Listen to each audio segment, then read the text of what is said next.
Hi everyone, welcome back to UPSC with HM. So, a very happy new year to all of you. So, we are in January and this is the prelims season. So, I now begin my prelims content. So, अब से daily regularly prelim specific content ही आएगा and हम prelims के around जितने भी topics हैं हमारे उन पे एक एक करके बात करेंगे. And since I have decided to start the prelims content, so the first video जो मैंने डिसाइड किया है वो है सी सेट के बारे में. बिकॉज सी सेट के अराउंड इतना फियर है, इतना डॉन्टिंग बना दिया है सी सेट को. While I also do understand that it is a genuine struggle for many of us. ठीक है, तो in this video I have just try to make it a bit simpler it for you. ठीक है, तो जो लोग भी genuinely struggle करते हैं सी सेट को लेके, उनके लिए थोड़ा सा फियर कम हो जाए. एंड बिकॉज अभी हम स्टार्ट ही कर रहे हैं प्रीलिम्स का. ठीक है, तो अगर सी सैट को लेके ना बहुत फियर्स रहते हैं, तो because of that burden, that fear of CSAT, हम जी एस पे भी उतना अच्छे से फोकस नहीं कर पाते. तो इसीलिए मैंने सोचा कि प्रीलिम्स का कंटेंट स्टार्ट करना सी सैट से ही ठीक होगा. तो इसीलिए मैं अपनी सी सैट की स्ट्रैटेजी लेके आई हूँ, what actually worked for me. ठीक है, तो जो मुझे लगा कि because 2 years back I was like you. ठीक है, I was a new aspirant. मेरा पहला अटैम्प्ट 2023 में था. ठीक है, तो 2023 में मैंने सी सेट को स्क्रैच से प्रिपेयर किया था.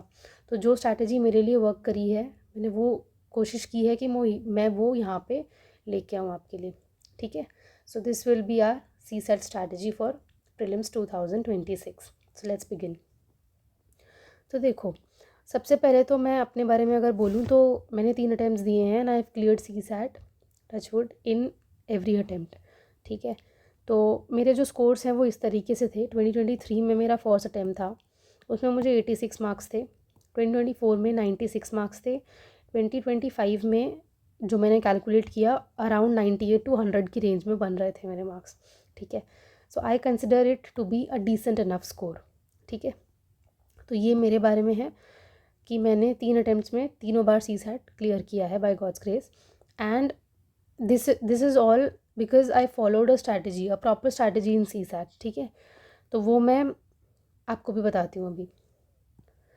सो सी सैट के बारे में कुछ भी बात करने से पहले I would like to give you a few clarities. ठीक है, तो वो क्लैरिटी हम देख लेते. तो वो क्लैरिटी क्या होनी चाहिए आपके माइंड में कि CSAT is just qualifying in nature. ठीक है, तो हमें यहाँ पे डिफेंसिव खेलना है.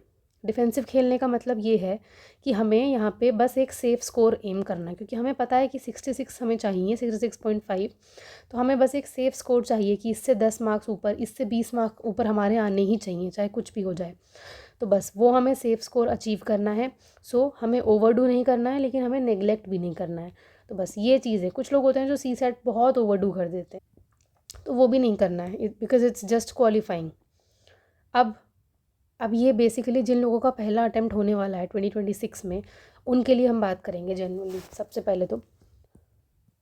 ठीक है, तो सी सैट में हमारे पास 3 सेक्शंस हैं, कॉम्प्रिहेंशन, क्वांट एंड रीजनिंग. जो कॉम्प्रिहेंशन है वो हमारा एक स्कोर बूस्टर की तरह काम करता है. ठीक है, क्वांट मतलब ये काफ़ी रिलेटिवली ईजी होता है मोस्टली लोगों के लिए. क्वांट जो होता है वो it's a tough nut to crack. ठीक है, हर कोई नहीं कर पाता है क्वांट, और काफ़ी मुश्किल भी आ रहे हैं अब सवाल. रीजनिंग जो चीज़ है वो मीडियम लेवल पे आ रही है. ठीक है, मतलब इन दोनों के बीच में है रीजनिंग.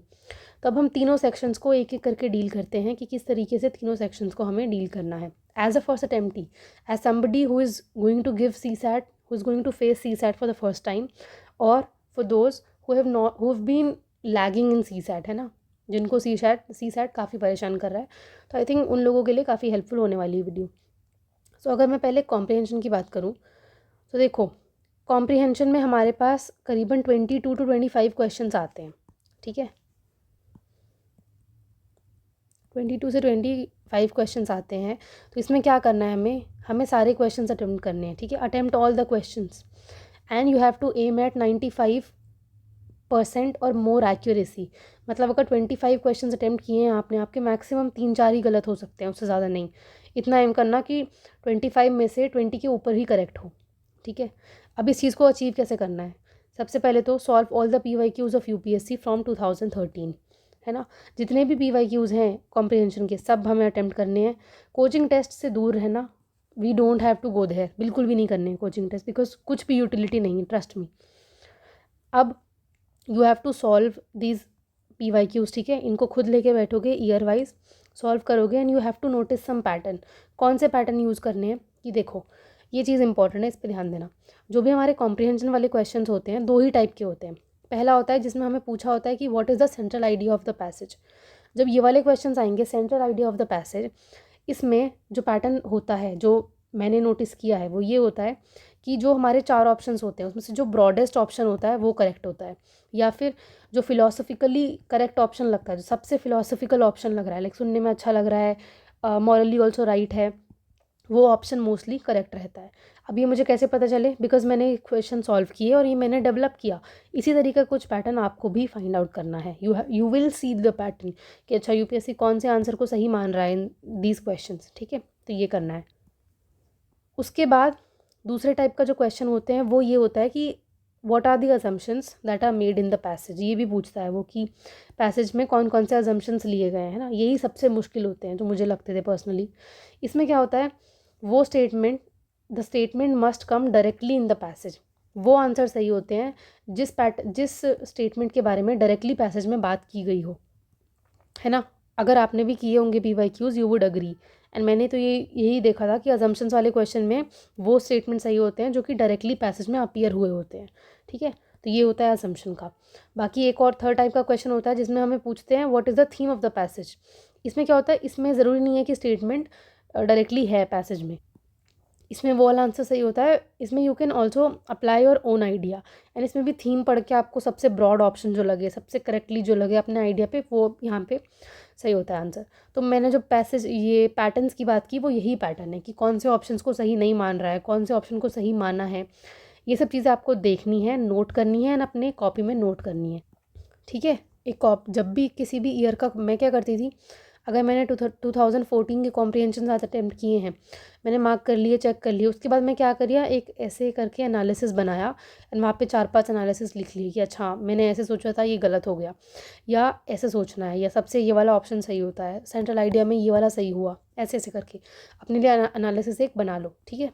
ये करना है, एंड इट इज़ ईजी, दिख जाएगा आपको। अगर आप 3-4 साल के भी क्वेश्चन सॉल्व करोगे ना, तो this pattern will be visible to you, ठीक है। अब टिप क्या है, टिप ये है कि अगर आपको किसी भी क्वेश्चन में डाउट हो रहा है ना, जैसे पैसेज क्वेश्चन नंबर 23 में 2 ऑप्शंस में मुझे समझ में नहीं आ रहा है कि इसकी थीम क्या होगी, इसी में डाउट होता है मोस्टली कि थीम क्या होगी, समझ में नहीं आ रही है, 2 ऑप्शंस में डाउट है, do not leave that question, attempt करो क्वेश्चन। क्यों बोल रही हूँ मैं ऐसा, because mostly UPSC gives vague answers or it changes answer afterwards, so do not leave any question unattempted, it will maximize your chance, ठीक है। मतलब अगर आपको लग रहा है कि यार A भी हो सकती है इसकी थीम, B भी हो सकती है इसकी थीम, मैं क्या क्या मार्क करूँ, तो छोड़ देता हूँ, नेगेटिव मार्किंग अवॉइड करने की नहीं। आई वुड सजेस्ट यू कॉम्प्रिहेंशन में मत छोड़ो, ठीक है, बिकॉज जो हमें लग रहा हो कि यार A भी सही है, B भी सही है, यू डोंट नो। अगर आपने A को मार्क भी कर दिया और आपको लग रहा है नहीं यार B होना चाहिए था आंसर, ना कि यार B हो सकता है आंसर, जस्ट अटेम्प्ट इट, ठीक है। बिकॉज हमें कभी कभी UPSC हमारे जो हम सोचते हैं उससे ऑपोजिट आंसर दे देता है, या कभी कभी जो हमें लगता है कि हमारा आंसर गलत होगा ये वो ही सही हो जाता है। तो आई वुड सजेस्ट कि कॉम्प्रिहेंशन में कुछ मत छोड़ो, सारे अटेम्प्ट करो, ठीक है। Attempt all the 22 questions, get 18+ correct and you good to go. This is your comprehension, and trust me comprehension can be your save, like it can save your attempt. इसे ये मैं क्यों बोल रही हूँ, अगर मैं अपने 2023 की बात करूँ ना, तो आप सबने देखा होगा 2023 was the toughest paper in CSAT। तो 2023 में, चलो इसकी बात बाद में करेंगे, 2023 में क्या हुआ था मेरे साथ उसको छोड़ो, ठीक है। तो कॉम्प्रिहेंशन का समझ गए कि क्या करना है कॉम्प्रिहेंशन में, बस यही करना है कॉम्प्रिहेंशन में, follow this strategy. And trust me coaching के आंसर्स में मत जाना, बिकॉज कोचिंग वाले जो कॉम्प्रिहेंशन बना रहे हैं दे कैन नेवर मैच कि UPSC क्या बना रहा है। तो कॉम्प्रिहेंशन में तो स्पेशली हमें सिर्फ UPSC के PYQs पे ही स्टिक करना है, ठीक है। ये पैटर्न ढूंढना है अपने लिए और अपने एनालिसिस लिख के रखने हैं, and we have to aim 95% plus accuracy, ठीक है। अब हम चलते हैं रीजनिंग पे।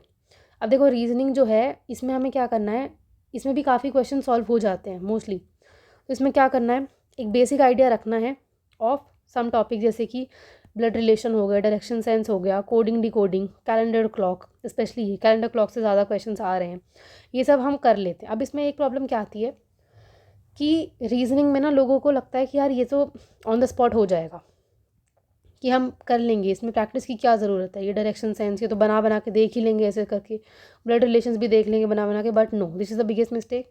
Do practice each and every topic. ये अगर मैं टॉपिक बता रही हूँ कि ये टॉपिक हैं, और भी आपको मिल जाएंगे ऐसे इंपॉर्टेंट टॉपिक्स, उनकी उनको प्रैक्टिस करके ही जाओ। कोडिंग डिकोडिंग हो गया, जैसे क्या बोल रही हूँ मैं प्रैक्टिस में, कोडिंग डिकोडिंग में हमें अल्फ़ाबेट वाली सीरीज़ आती है, तो आपको पता होना चाहिए कि इसमें क्या क्या ट्रिक्स होती हैं। जैसे अल्फ़ाबेट के नंबर याद करने के लिए ट्रिक होती है इजोटी करके, है ना, कि ये 5th पे आता है, 10th पे आता है, 15 पे आता है, तो ये सब याद है मुझे, तो ये सब ऐसी चीज़ें याद होनी चाहिए, ऑन योर फिंगर टिप्स होनी चाहिए।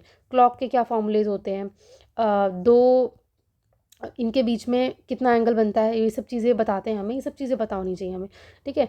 तो इन टॉपिक्स का हमें बेसिक आइडिया होना ही चाहिए, because reasoning is a low hanging fruit and we do not want to miss on reasoning, ठीक है।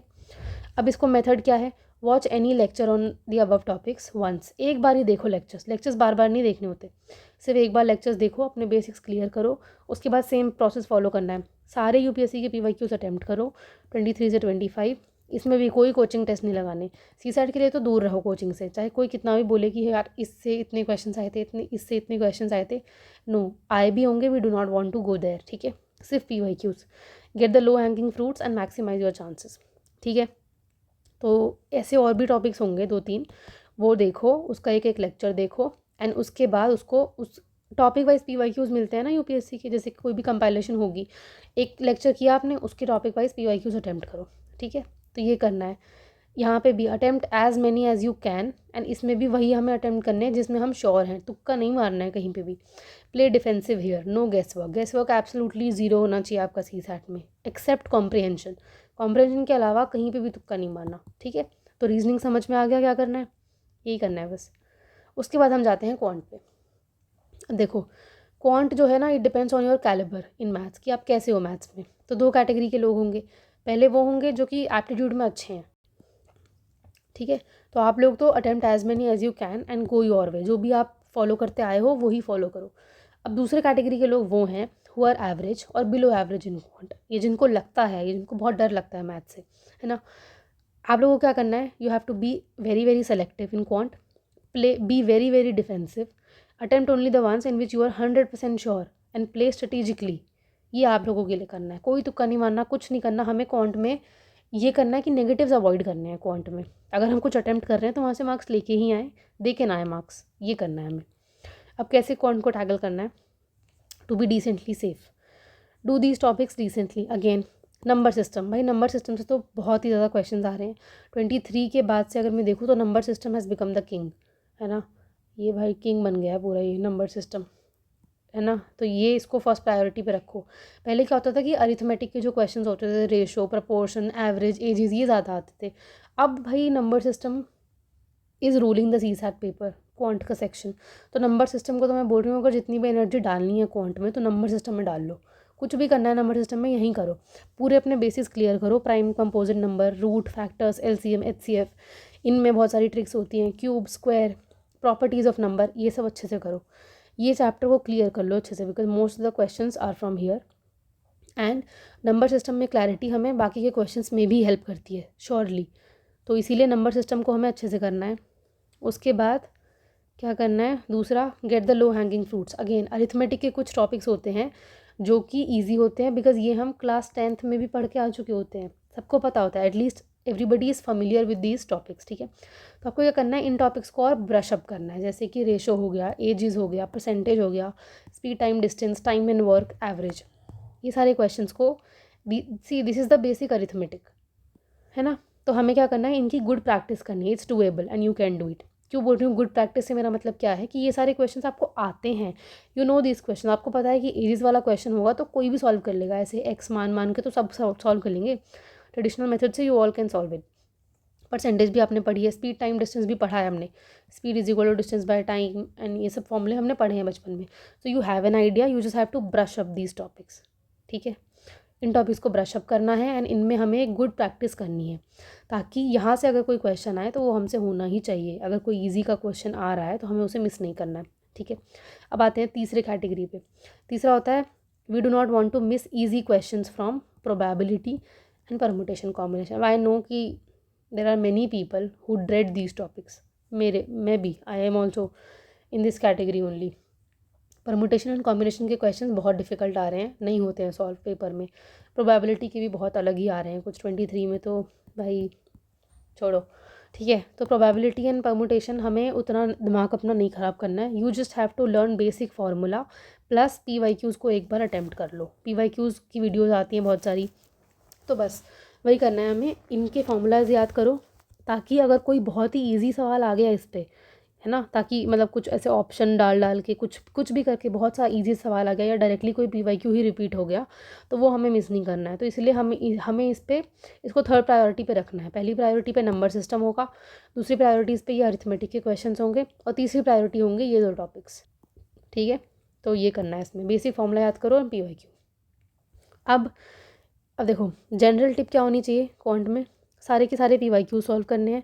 मेथड्स याद करो। मेथड्स मतलब जैसे PYQ में कोई एक क्वेश्चन है जो आपको नहीं आता है ना, तो उसका वो क्वेश्चन सॉल्व करो और देखो कि उसमें कौन सा मेथड लगा है। कुछ नया मेथड है तो उस चीज़ को याद कर लो, मतलब दिमाग में बैठा लो।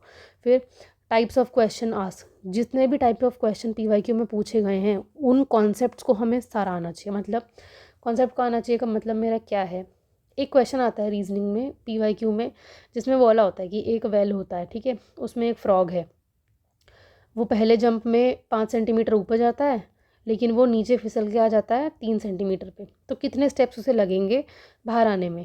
तो ये वाला क्वेश्चन के जो टाइप होते हैं ना 2-3 बार पूछे गए। अब इसमें गलती क्या करती थी मैं, इसमें हमें ये करना होता है कि लास्ट वाले स्टेप में जब हम ऊपर ऐड करेंगे ना 5 सेंटीमीटर, तो सब ट्रैक नहीं करेंगे 3 सेंटीमीटर, क्योंकि लास्ट वाला स्टेप में तो वो सीधा बाहर ही आ जाएगा। तो ये वाला जो पॉइंट है मिस करती थी मैं, तो मैंने इसको पॉइंट बना लिया है कि अच्छा ऐसा सवाल जो आएगा ना उसमें ये बात का ध्यान रखना है कि लास्ट वाले स्टेप को माइनस नहीं करना है। तो समझ रहे हो, ऐसे टाइप के जो मतलब ये एक कॉन्सेप्ट हो गया ना एक, तो ये पूरा एक कॉन्सेप्ट हो गया कि अगली बार वेल की जगह कुछ और कर देंगे, मतलब जिसमें कॉन्सेप्ट सेम लगेगा, तो मुझे पता होगा कि अच्छा इसमें यहाँ गलती में करती थी, ये ऐसे सॉल्व होते हैं। तो ये मैं बोल रही हूँ, कुछ पेक्यूलियर टाइप के क्वेश्चंस होते हैं, वो अगर मुझे पता है कि किस तरीके से सॉल्व होंगे, बिकॉज मैंने PYQ सॉल्व किए हैं, तो मेरे लिए ईजी हो जाएगा वहाँ पर जाना। तो मतलब ऐसे क्वेश्चन में अब मुझे दिमाग वहाँ जाके नहीं लगाना, मैंने पहले लगा लिया है, तो मुझे पता है ये। इसीलिए हमारे लिए ज़रूरी है कि हम PYQs के सारे कॉन्सेप्ट्स को मास्टर कर लें। समझ गए, ये करना है। तो सबसे पहले PYQs को हमें सेक्शन वाइज सबसे पहले हमें टॉपिक वाइज सॉल्व करना है। जैसे कि परसेंटेज का मैंने सारे PYQs कर लिए, रेशो के कर लिए। जब पूरा हो जाएगा फिर मैं उसको करूँगी सेक्शन वाइज सॉल्व, कि मैं हर एक पेपर का पूरा क्वांट एक साथ कर रही हूँ, ऐसे जाना है। पहले टॉपिक वाइज, फिर सेक्शन वाइज। फिर जब यही काम आप तीनों सेक्शंस के लिए कर लिए हो, कॉम्प्रिहेंशन के लिए, रीजनिंग के लिए और क्वांट के लिए, फिर क्या करना है, ईयर वाइज पेपर अटेम्प्ट करो। फिर अटेम्प्ट देम एज पेपर्स। इसमें क्या करना है, 2022 तक के जो पेपर्स हैं उसमें आपको 100+ एम करना है, और 23 के बाद वाले जो हैं उसमें 80+ एम करना है। अगर आप इसमें 80+ एम कर रहे हो, स्कोर कर रहे हो, देन इट्स गुड। टिल 2022 100+। अब ये क्योंकि आपने पहले टॉपिक वाइज क्वेश्चन कर ही लिए होंगे, तो आपको लगेगा कि मैं तो फुल मार्क्स स्कोर कर जाऊँगा। ज़रूरी नहीं है भाई, ऐसा नहीं होता है कि अगर आपने एक बार PYQ सॉल्व कर लिया है तो आपको 200 आउट ऑफ 200 आएंगे, नहीं। पेपर में एक्चुअली सॉल्व करना वहाँ बैठ के 2 घंटे में, it's a different ball game, ठीक है। तो 100+ ही एम करना कि 100+ आए, 110 115 ऐसे आने चाहिए PYQs में, ठीक है। इसमें 80+। तो ये हमारी पूरी स्ट्रैटेजी हो गई। देखो कुछ भी फैंसी अगर आप एक्सपेक्ट कर रहे थे कि कुछ बहुत ही अलग सा बता दूँ, तो वो तो नहीं हो सकता, because this nothing actually fancy in this, it is this boring work which you have to do. And यही चीज़ें होती हैं, यही बोरिंग चीज़ें होती हैं। बेसिक एक्चुअली लोगों को लगता है कि बेसिक्स करने से नहीं होता है कुछ भी, but actually it is all about the basics. अपने बेसिक्स करो तभी होता है। जिनके 130 भी आए होंगे वो होते हैं एक्चुअली जीनियस लोग, जिनको तो उन लोगों को तो ये स्ट्रैटेजी की ज़रूरत ही नहीं है, जिनको actually inherently they are good in quant. But for those people who consistently clear CSAT with decent enough marks, it's all about the basics, ठीक है। तो ये हो गई हमारी तीनों सेक्शंस की strategy. And trust me, you can do it even if you think that you are very weak in quant, तो कभी होगा ही नहीं CSAT। No, do not think like that, ठीक है। मैं बताती हूँ आगे। तो ठीक है, ये समझ आ गया तीनों सेक्शंस के लिए। अब देखो how I did CSAT in first attempt. अब CSAT में मैंने जो फर्स्ट अटैम्प्ट की मैं बात कर रही थी 2023 से पहले, मैंने पूरा यूट्यूब से ही पढ़ा था, कहीं से कोई मैंने कुछ नहीं ज्वाइन किया था, कोई भी प्रोग्राम, कोई भी कोचिंग फॉर्मली नहीं ज्वाइन की थी, सब कुछ यूट्यूब से किया था। मतलब देखो मैंने क्या किया, अपने बेसिक टॉपिक जिनकी मैंने बात की, रीजनिंग में भी और क्वांट में भी, उन सबको मैंने डिलीजेंटली कवर किया टॉपिक वाइज। मैंने एक एड्यूटैप करके एक वेबसाइट है, ठीक है, उनका चैनल भी है। उस पर एक सीरीज़ होती थी उस टाइम पे, 2021 वाली सीरीज़ थी उनके चैनल पे। एक सीरीज़ है 2021 प्रीलिम्स करके, उसमें उन्होंने सारे टॉपिक्स कवर कराए हुए थे, तो मैंने वो वाली सीरीज़ फॉलो की थी, है ना। क्वांट में मैंने just I played safe and reasoning में। उसके बाद 2023 का जो मेरा अटैम्प्ट, मतलब यही मेरा पहला अटैम्प्ट था, तो 2022 में तो मैंने ये वाली की एडुटैप वाली इससे। फिर 2023 में अराउंड अप्रैल, जब 2 महीने रह गए थे प्री को, तब मेरे को ये दिखा, एक अनजिस्ट करके एक वेबसाइट थी, उसमें एक सर पढ़ाते थे, ठीक है, उनका मैंने नंबर सिस्टम देखा था, उन नंबर सिस्टम की वीडियो देखी थी, तो वो मुझे अच्छी लगी थी, तो मैंने वो भी देख ली थी 2023 में, एकदम एकदम एंड के टाइम पे, मार्च अराउंड अप्रैल होगा, अप्रैल या स्टार्टिंग में, तो मैंने ये देखा था। अभी आपको जो भी आपको सही लगे, यूट्यूब पे जो सारे टॉपिक्स कवर करा रहे हो, बेसिक अंडरस्टैंडिंग आपको मिल रही हो, क्योंकि मैथ्स है, ठीक है, मैथ्स हमें किसी एक सर का समझ नहीं आता, किसी और की एक्सप्लेनेशन समझ आ रही है, गो फॉर दैट। बट मेरा पॉइंट वही है कि just cover every basic topic diligently. Diligently का मतलब है प्रॉपर तरीके से, ऐसा नहीं है कि बस मज़े मज़े में देख लिया, ये अच्छा लगा ये देख लिया, नहीं, लिस्ट बनाओ कि ये सारे टॉपिक्स मुझे कवर करने हैं, ये सबके मैं लेक्चर्स देख चुका हूँ या देख चुकी हूँ, ऐसे करना है। एंड कॉम्प्रिहेंशन मैंने सेल्फ प्रैक्टिस की थी, जो मैंने आपको स्ट्रैटेजी बताई, एग्जैक्टली वही किया था मैंने। उसके बाद आई डिड एनालिसिस, ये भी मैंने बता दिया कैसे करना है। Attempt PYQs many time, and अभी भी जैसे सेकेंड अटैम्प्ट में, थर्ड अटैम्प्ट में मैं यही करके गई हूँ। इवन इन सब्सिक्वेंट अटैम्प्ट मैंने PYQs के अलावा कभी भी कुछ नहीं किया। अभी भी मैं अगर जब भी शुरू करूँगी CSAT, even in this attempt I would do PYQs। उसके अब मैंने क्या किया था PYQs के अलावा, क्योंकि मैंने अभ्यास लिया था, मैं अभ्यास का टेस्ट देती थी, जो 3 दिन होता है ना ऑफलाइन जाके जो होता है, उसमें क्योंकि मैं GS का पेपर देते थे, उसमें CSAT भी होता है, तो यहाँ पे CSAT अटैम्प्ट हो जाता था। तो बस इसके अलावा मैंने कोई भी कोचिंग के मॉक्स नहीं दिए हैं, बट बिकॉज अभ्यास जेन्युइनली सब लोग लेते हैं, मैंने भी लिया था, तो इसमें बस मैं CSAT अटैम्प्ट करके आई थी यहाँ पे बस। तो ये हो गया हमारा टिप्स टेक्निक्स जो भी है ना। अब बात करते हैं 2023 की।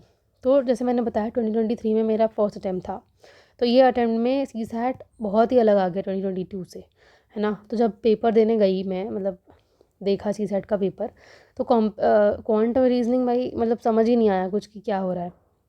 तो इस पेपर में मैंने सिर्फ 39 क्वेश्चन अटैम्प्ट किए, ठीक है, and I am not lying, genuinely I attempted only 39, क्योंकि इससे ज़्यादा मुझसे बने ही नहीं, तो मैंने छोड़ दिया था। तो मुझे लग रहा था कि भाई ये तो मतलब ब्लंडर ही हो गया, नहीं होने वाला है। तो लिटरली मैंने घर आके कैलकुलेट ऐसे कर रही थी कि 39 क्वेश्चन अटैम्प्ट किए हैं, तो how many negatives can I afford, and उतना ही आ रहा था वो कि 5 6 7, मतलब जनरली 6 7 ही मैं अफोर्ड कर सकती थी नेगेटिव। मुझे लग रहा था कि भाई नहीं होगा, है ना, क्योंकि इतना तो मतलब नहीं।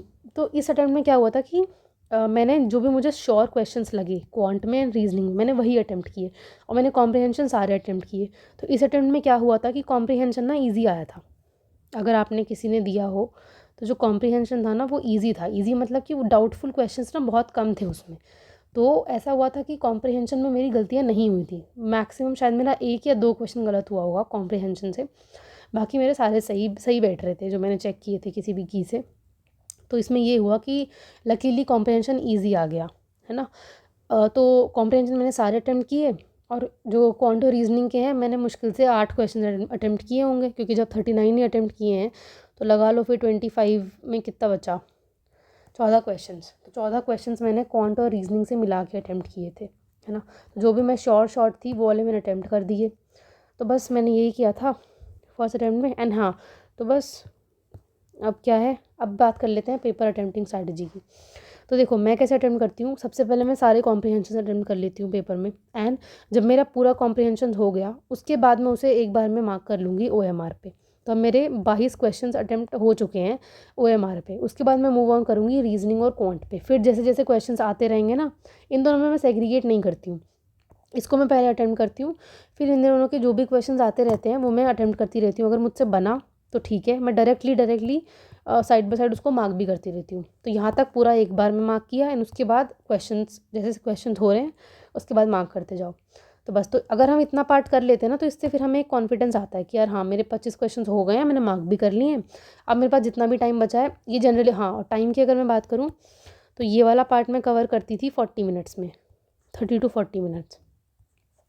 30 to 40 मिनट्स में आपको ये कॉम्प्रहेंशन का पूरा पार्ट निपटा देना है। तो अब बचेगा आपके पास 1 घंटा 20 मिनट या 1 घंटा 30 मिनट भी लगा लो, जो भी आपकी स्पीड है कॉम्प्रहेंशन में। तो इन 1 घंटा 20 मिनट में ये दोनों सेक्शंस करने हैं। इसमें से जो भी ईज़ी क्वेश्चंस हैं उसको देखते जाओ जल्दी जल्दी और उसको अटेम्प्ट करते जाओ, बस यही करना है। तो ये थी पेपर अटेम्प्टिंग स्ट्रैटेजी। अब कुछ क्वेश्चंस ये हैं कि पैनिक मत करना पेपर में, डू नॉट नेग्लेक्ट इट, इसको अभी से रेगुलरली करो सीसैट को।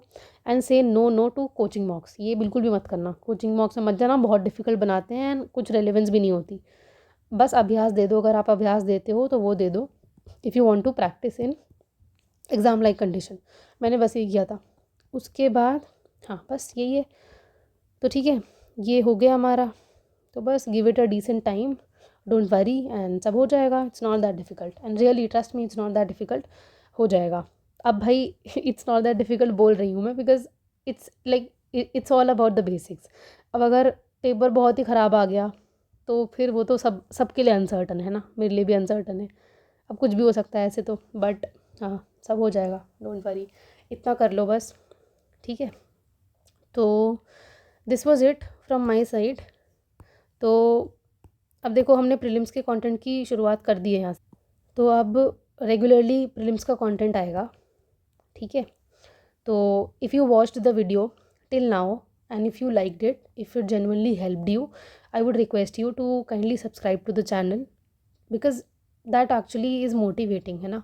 अगर if you support the channel, if you support me, I will also understand कि yes my content is helping people.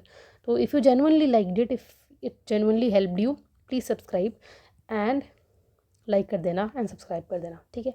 And अभी रेगुलरली प्रीलिम्स का आएगा कंटेंट, तो मेरे पास अगली वीडियो के लिए 2 चीज़ें हैं। या तो मैं प्रीलिम्स का पूरा प्लान बता दूँ, है ना, एक टाइम टेबल टाइप की, किस तरीके से मैनेज करने हैं सारे सब्जेक्ट्स विद टेस्ट, कैसे कैसे देने हैं वो है। दूसरा है कि टेस्ट सीरीज़ पे ही एक वीडियो डाल दूँ कि इसको किस तरीके से एनालाइज़ करना है एंड कैसे मैनेज करना है। तो ये आप लोग बताना, ठीक है। Do tell me in the comments कि कौन सी वीडियो पहले चाहिए। प्रीलिम्स का ओवरऑल प्लान लाइक शेड्यूल होगा ये इसमें कि कैसे कैसे मैनेज करना है, कितने दिन एक सब्जेक्ट को देना है, ये सब चाहिए, या फिर टेस्ट सीरीज़ को एनालाइज कैसे करना है वो चाहिए पहले। तो जो भी मेजॉरिटी लोग बोलेंगे मैं वो वीडियो डाल दूँगी, ठीक है। तो बस this is it for this video. Thank you so much and I will see you in the next video. Bye bye.